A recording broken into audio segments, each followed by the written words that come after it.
Welcome to our Sayali fashion designer channel आणि मी आहे सायली। तर तुम्हा सर्वांचं आपल्या आजच्या नवीन अशा छानशा व्हिडिओमध्ये मी मनापासून खूप खूप स्वागत करते।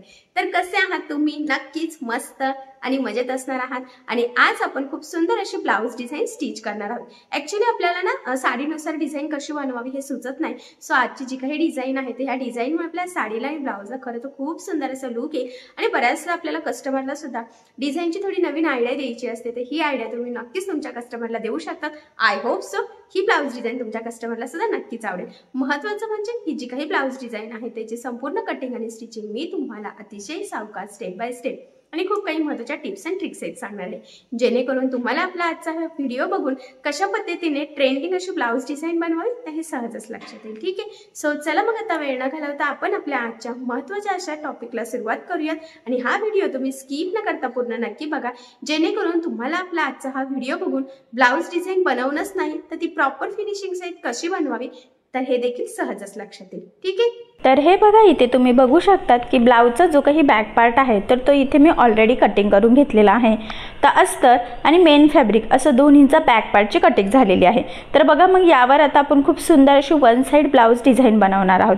पण सगळ्यात आधी आता मी तुम्हाला ह्या ब्लाउजचं मेजरमेंट कसं आहे ते सांगते, म्हणजे तुम्हाला तुमच्या मापानुसार ह्या डिझाईनसाठी कशा पद्धतीने कटिंग, मार्किंग आणि स्टिचिंग करावी तर हे सहजच लक्षात यावं यासाठी।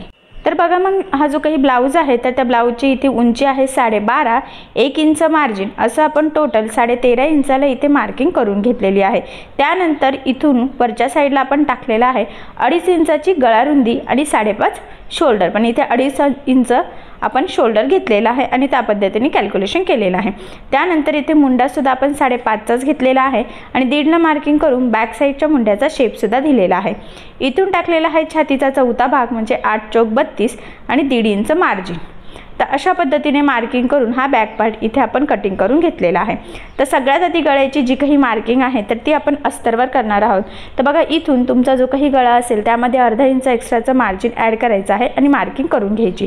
तर या कस्टमरचा गळा जरा मीडियमच आहे म्हणजे 8.5, तर बघा मग मी इथे 9ला मार्किंग करून घेतलेली आहे। आणि त्यानंतर आता हा आपल्याला 2.5 इंच खालच्या साईडने सुद्धा मार्किंग करून ह्या पद्धतीने बॉक्स ड्रॉ करायचा आणि जो काही तुमचा गळा असेल तर त्या गळ्याची मार्किंग करायची। तर बघा, बेसिक याचा जो काही गळा आहे तर तो आहे पान गळा। तर तुम्हाला जेवढा डीप हवा आहे त्यानुसार तुम्ही घेऊ शकतात किंवा यापेक्षा कमी डीपसुद्धा घेऊ शकतात, तुमच्या किंवा कस्टमरच्या चॉईसवर डिपेंड आहे। तर इथे मी मीडियमच घेतलेला आहे। बघा, मी तुम्हाला पुन्हा डार्क करून दाखवते। तर बघा, आता ही मार्किंग झालेली आहे आणि ही जी काही मार्किंग आहे तर ती आता आपल्याला कॅनव्हास पेपरवर सुद्धा करून घ्यायची आहे, कारण की सुळसुळा कपडा आहे आणि आपण बिना कॅनव्हास पेपरचा पानगळा एकदम प्रॉपर फिनिशिंग सहित करू शकत नाही त्यासाठी। तर बघा, डबल फोल्ड करून जेवढा आपल्याला कॅनव्हास पेपर हवा आहे तर तेवढा मी इथे कटिंग करून घेते। गळ्यासाठी आपल्याला इथे पेपर कॅनव्हास यूज करायचा असतो, हा पॉईंट लक्षात राहू द्या। तर बघा, आता या पद्धतीने डबल फोल्ड करायचा आणि इथे एकदम काटोकाट ठेवून घ्यायचं आहे। अशा पद्धतीने ठेवल्यानंतर जी काही आपण चॉकनी मार्किंग केलेली आहे तर ती फेंट फेंट आपल्याला दिसते।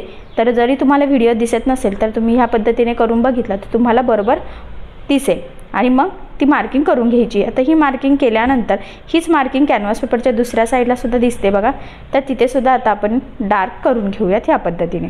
ठीक आहे, आता कडेने 1 इंचाचं मार्जिन ठेवून मार्किंग करायची, तेवढं आपल्याला मार्जिन लागणार आहे।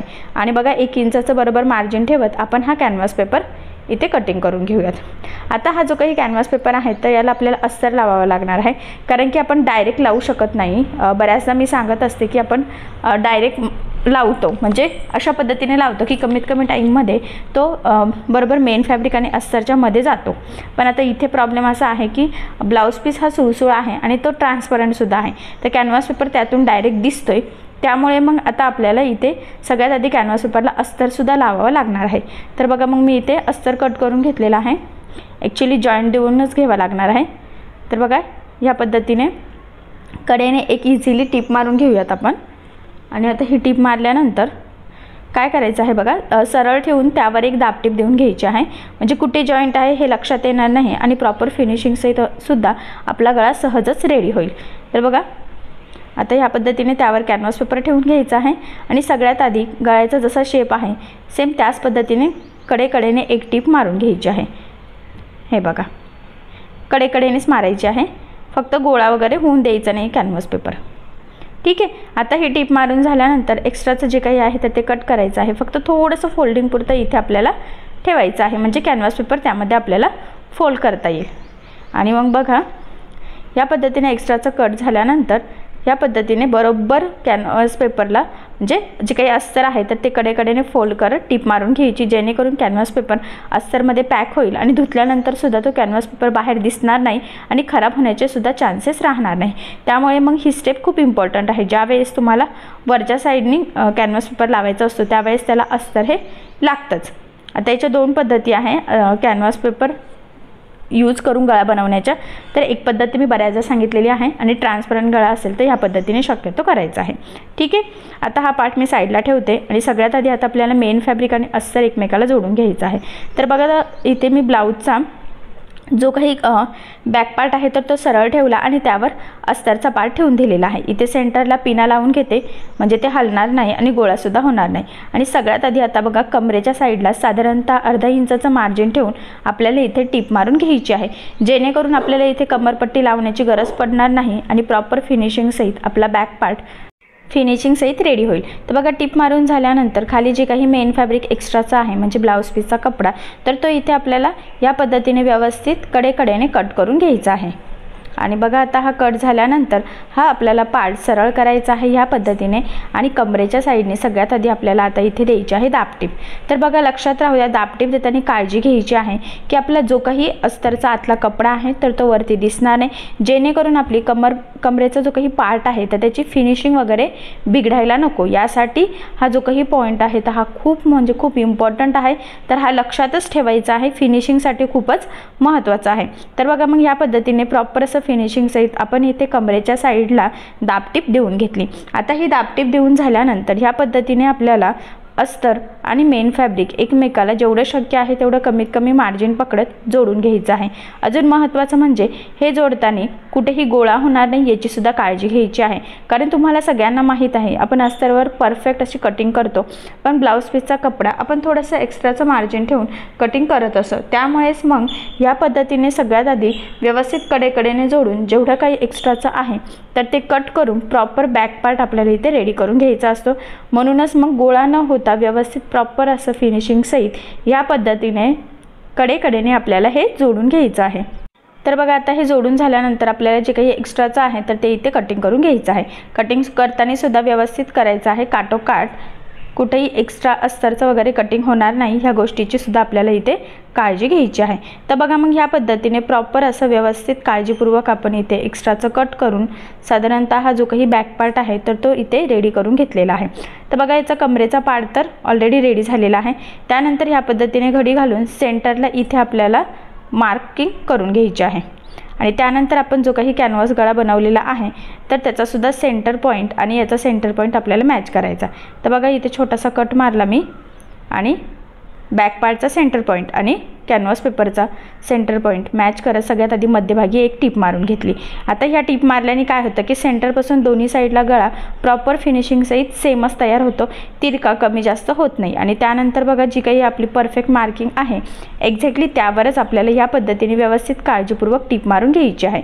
आता तुम्ही मार्किंग कशी करता यापेक्षा टीप कशी मारतात यावरच आपलं गळ्याचा शेप डिपेंड आहे। जर का तुम्ही तिरकी वगैरे टीप मारली तर तुमचा जो काही शेप आहे तर तो सुद्धा बिघडेल। त्यामुळे बरोबर जी मार्किंग आहे एक्झॅक्टली त्यावरच टीप मारायची आणि त्यानंतर ह्या पद्धतीने एक्स्ट्राचं मेन फॅब्रिक कॅनव्हास पेपर त्याचा अस्तर हे सगळंच आपल्याला इथे पाव इंच मार्जिन ठेवत कटिंग करायचं आणि त्यानंतर या पद्धतीने छोटे छोटे गळ्याला कट्स मारून घ्यायचे, जेणेकरून ज्यावेळेस आपण हा कॅनव्हास पेपर आतमध्ये फोल्ड करू तर गळ्याचा शेप प्रॉपर असा फिनिशिंग सहित यावे, त्यासाठी ही स्टेप खूपच इम्पॉर्टंट आहे। आणि बघा मग ह्या पद्धतीने आतल्या साईडला फोल्ड करत आता इथे आपल्याला दाबटीप देऊन घ्यायची आहे। तर बघा आता सगळ्यात महत्त्वाचं म्हणजे आता इथे दाबटीप देताना काळजी घ्यायची आहे की कॅनव्हास पेपरचा अस्तर वगैरे वरच्या साईडला दिसणार नाही, जेणेकरून आपली गळ्याची फिनिशिंग बिघडायला नको। तर फिनिशिंगसाठी ही खूप इम्पॉर्टंट टीप आहे, तर ही तुम्ही फॉलो करायची आहे। तर बघा व्यवस्थित थोडं थोडं पकडत दाबटीप द्यायची आहे, कारण की सुळसुळा कपडा पण आहे त्यामुळे बऱ्याचदा ते गोळा होण्याचं चान्सेस असतात। सो तसं होऊ नये त्यासाठी व्यवस्थित काळजीपूर्वक हे बघा इथला जो काही कानाकोपरे आहेत मेन आपला पानगळ्याचा हा शेपचा सेंटरचा तर तो सुद्धा प्रॉपर असा बाहेर काढायचा आहे, व्यवस्थित त्याला दाबटीप द्यायची आहे। कारण की आता ह्या शेपवरच आपलं ब्लाऊजचं लूक फिनिशिंग सगळं डिपेंड आहे. तर बघा मग ह्या पद्धतीने मी थोडं थोडं पकडत प्रॉपर असं फिनिशिंग सहित फायनली इथे दाबटीप देऊन घेतलेली आहे. ठीक आहे. आता बघा ही दाबटीप देऊन झाल्यानंतर आपल्याला इथे वन साईड डिझाईन बनवायचं आहे. मी मागेच तुम्हाला म्हणजे आधीच सांगितलेलं आहे. त्याआधी अजून एक महत्त्वाचं आहे की आपण इथे बॅक साईडला टक्स टाकून घेऊयात. तर उभा टक्स आपण घेतलेला आहे 4चा आणि सेंटरपासून 4.5ची मार्किंग केलेली आहे आणि 4.5च्या मार्किंगच्या साईडला अर्धा इंच दोन्ही साईडने. ठीक आहे. तर बघा मग स्टार्टिंगला ते व्यवस्थित प्रॉपर असं लॉक करायचं आहे डबल टिप टाकून ह्या पद्धतीने आणि मग इथे टिप टाकायची. तर लक्षात राहू द्या टक्सला नेहमी डबल टिप द्यायची आहे जेणेकरून ते लवकर खराब होणार नाही आणि तिची फिनिशिंगसुद्धा छान राहील. सेम त्याच पद्धतीने दुसऱ्या साईडचा टक्ससुद्धा आता आपण इथे टाकून घेऊयात. इथे सुद्धा स्टार्टिंगला एंडिंगला लॉक करायचं आहे. एवढंच नाही तर डबल टिपसुद्धा देऊन घ्यायची आहे. ठीक आहे. तर बघा दोन्ही साईडचे टक्स आपण एकदम प्रॉपर असं फिनिशिंगसहित टाकून घेतलेले आहे. त्यानंतर ह्या पद्धतीने बघा मी चॉकने मार्किंग करून घेतलेली आहे आणि आता ब्लाऊज पीसचाच जो काही थोडासा कपडा उरलेला असेल तर त्याच्या आपल्याला इथे पट्ट्या कट करून घ्यायच्या आहे वन साईड डिझाईन बनवण्यासाठी. तर बघा हा जो काही पार्ट आहे तर हा सध्या मी आता इथे साईडला ठेवून घेते आणि जे काही पट्ट्या केलेल्या आहेत ॲक्च्युली तुम्हाला ती डिझाईन किंवा ती पट्टी किती रुंदीची हवी आहे त्यावर डिपेंड आहे की तुम्ही किती घ्यायची. तर बघा आता एक पार्ट मी इथे सरळ आणि दुसरा उलटा ठेवलेला आहे आणि ह्या पद्धतीने ह्या पट्ट्या सगळ्यात आधी जोडून घेते कारण की सरळ कपडा नव्हता त्यामुळे मग आपल्याला ह्या पट्ट्यांना इथे थोडंसं जॉईंट द्यावा लागणार आहे. तर इथे ह्या पद्धतीने जॉईंट दिलं. पुन्हा एक पट्टी ठेवायची आहे बघा एक सरळ आणि दुसरी त्यावर उलटी ठेवायची म्हणजे बरोबर सरळ पट्टी जॉईंट होऊन तयार होईल. जर का तुम्ही गडबडीमध्ये दोन्ही उलटं केलं तर मग पुन्हा तुमचे कामं वाढतील. सो तसं होऊ देऊ नका. ठीक आहे. त्यानंतर बघा एक्स्ट्राचं थोडंसं किंचितचं जर असेल जॉईंटच्या तिथून आपल्या लक्षात येते बघा तर ते कट करून सेम करून घ्यायचं आहे. त्यानंतर बघा आता ही पट्टी ह्या पद्धतीने फोल्ड करून आपल्याला कडेला एक सिंपल अशी शिलाई टाकून घ्यायची आहे म्हणजे आपल्याला चपटी पट्टी इथे रेडी करायची आहे. बऱ्याचदा आपण ही उलटी फोल्ड करून सरळ करत असतो बट इथे फिनिशिंग येणार आहे त्यामुळे मग आपण डायरेक्ट सिंपल असं टीप मारून ही पट्टी रेडी करून घेणार आहोत. तर ही पट्टीसुद्धा तुम्हाला किती रुंदीची हवी आहे तर ते तुमच्यावर डिपेंड आहे. तुम्ही प्लेट्स ज्या आता टाकणार आहेत तर त्या किती जवळ किंवा किती लांब टाकणार आहेत त्यावर. ठीक आहे. आता बघा मी ही पट्टी रेडी करून घेतलेली आहे. कडेचं थोडंसं एक्स्ट्राचं असेल ना तर ते शक्यतो कट करायचं म्हणजे प्रॉपर असं फिनिशिंग सहित आपली पुढची जी काही डिझाईन आहे तर ती रेडी होईल. जर का जास्त इथे कपडा राहिला तर मग त्याला प्रॉपर असं छानसं फिनिशिंग येत नाही. त्यामुळे थोडंसं काळजीपूर्वक तुम्ही ही गोष्ट फॉलो करायची आहे. ठीक आहे. तर बघा हे सगळं कट करून घेतलेलं आहे आणि आता आपल्याला इथे छोट्या प्लेट्स टाकायच्या आहे. बघा ह्या पद्धतीने प्लेट्स टाकत टीप मारून घ्यायची आहे.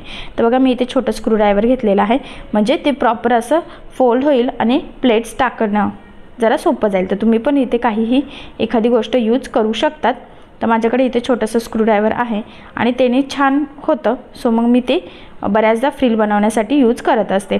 तर बघा मग ह्या पद्धतीने प्रॉपर असं एकसारखे पकडत इथे मी प्लेट्स बनवून घेते. आता तुमच्याकडे किती कपडा अवेलेबल आहे त्यावर डिपेंड आहे की तुम्ही जवळ करायच्या की लांब करायच्या.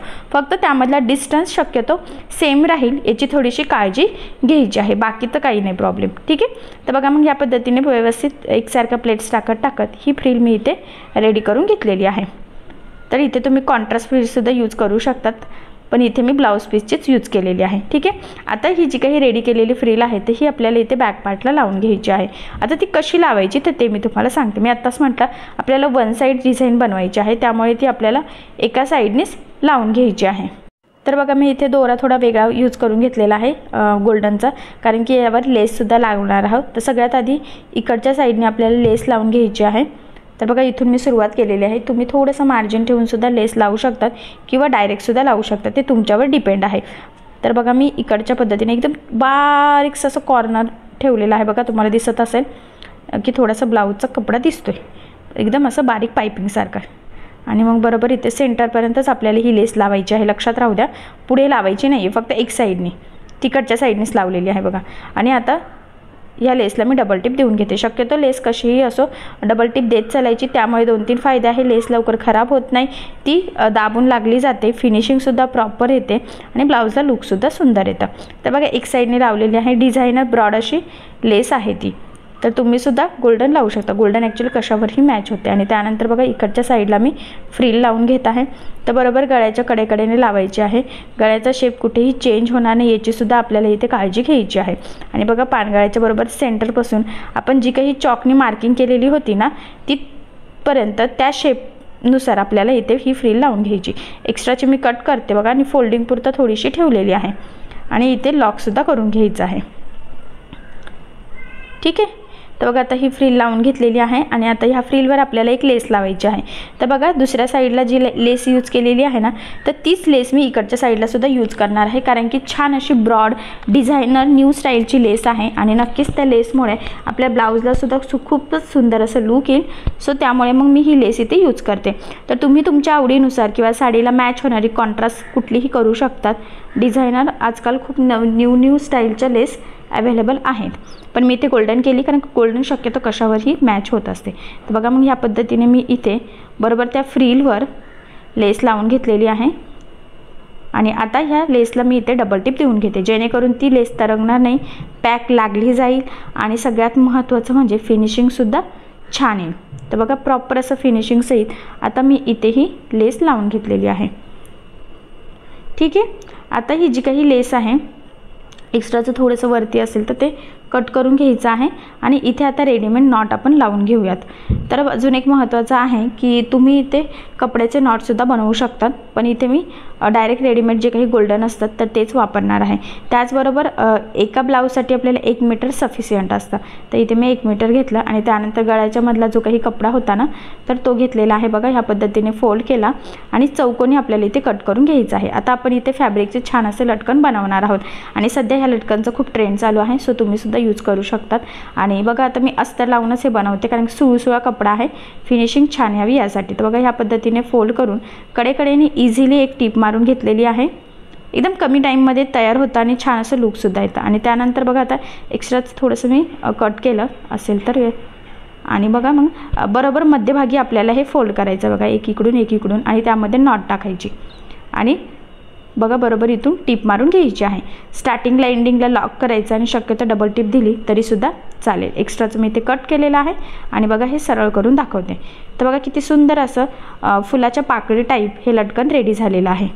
तर बघा मग फायनली आपण सेम त्याच पद्धतीने दुसऱ्या साईडचा लटकनसुद्धा बनवून घेतलेला आहे.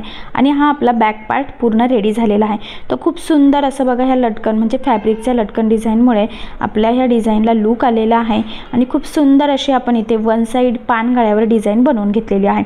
तर बघा मग अशी छानशी लेटेस्ट ट्रेंडिंग जी काही डिझाईन आहे तर ती तुम्हीसुद्धा नक्की बनवून बघा. नक्कीच ह्या डिझाईनमुळे तुमच्या साडीला आणि ब्लाऊजला खूपच सुंदर असं लूक येईल. आणि मी तुम्हाला ही जी काही डिझाईन आहे त्याची कटिंग आणि स्टिचिंग दोन्ही पण अतिशय सावकाश स्टेप बाय स्टेप आणि खूप काही महत्त्वाच्या टिप्स अँड ट्रिक्स एक सांगितलेला आहे जेणेकरून हा व्हिडिओ बघून अशी छानशी latest trending one side blouse design तुम्हालासुद्धा सहजच बनवता यावी. ठीक आहे. सो नक्की ट्राय करून बघा. आणि जर काही प्रॉब्लेम येत असेल तर मला कमेंट करून नक्कीच कळवा. मी तुमच्या प्रश्नाची उत्तरं देण्याचा नक्कीच प्रयत्न करेल. तर बघा हा जो काही बॅक पार्ट आहे तर हा ब्लाऊजला लावल्यावर म्हणजेच ब्लाऊज पूर्ण झाल्यावर त्याचं लूक कसं दिसतं तर ते मी तुम्हाला दाखवते. म्हणजे तुम्हालासुद्धा आयडिया येईल की तुम्ही कुठल्या साडीच्या ब्लाऊजवर अशी डिझाईन बनवू शकता. तर बघा मग फायनली हा ब्लाऊज कंप्लीट असा स्टिच करून झालेला आहे. आणि इथे ह्या छानशा फॅब्रिक लटकनमुळे आपल्या ब्लाऊज डिझाईनला अजूनच सुंदर असं लूकसुद्धा आलेला आहे. हे बघा तो खूप छान असे लेटेस्ट ट्रेंडिंग अशी आपण आज ही ब्लाऊज डिझाईन बनवली आहे. आणि बाही डिझाईनसुद्धा बघा बॅकनेकच्या डिझाईनला मॅचिंग बनवलेली आहे. सो असा डिझायनर ब्लाऊज तुम्हीसुद्धा इझिली बनवू शकता. सो नक्की ट्राय करून बघा. ठीक आहे. सो चला मग आता आपण आपला आजचा व्हिडिओ इथेच थांबूयात. आणि तुम्हाला आपला आजचा व्हिडिओ कसा वाटला हे मला कमेंट करून नक्की कळवा. त्याचबरोबर आपला व्हिडिओ आवडला असेल तर व्हिडिओला लाईक करायला विसरू नका. आणि असेच नवनवीन छानसे व्हिडिओज बघण्यासाठी आपल्या सायली फॅशन डिझायनर या चॅनलला लाईक करा, शेअर करा आणि सबस्क्राईब करायला विसरू नका. आणि ज्या वेळेस तुम्ही सबस्क्राईब कराल त्यावेळेस त्यासमोरील बेल आयकॉन ही नक्की प्रेस करा. त्यामुळे काय होईल जेव्हा मी नवीन व्हिडिओज टाकेल त्याचं नोटिफिकेशन तुम्हाला तुमच्या मोबाईलवर येईल. ओके. थँक्यू.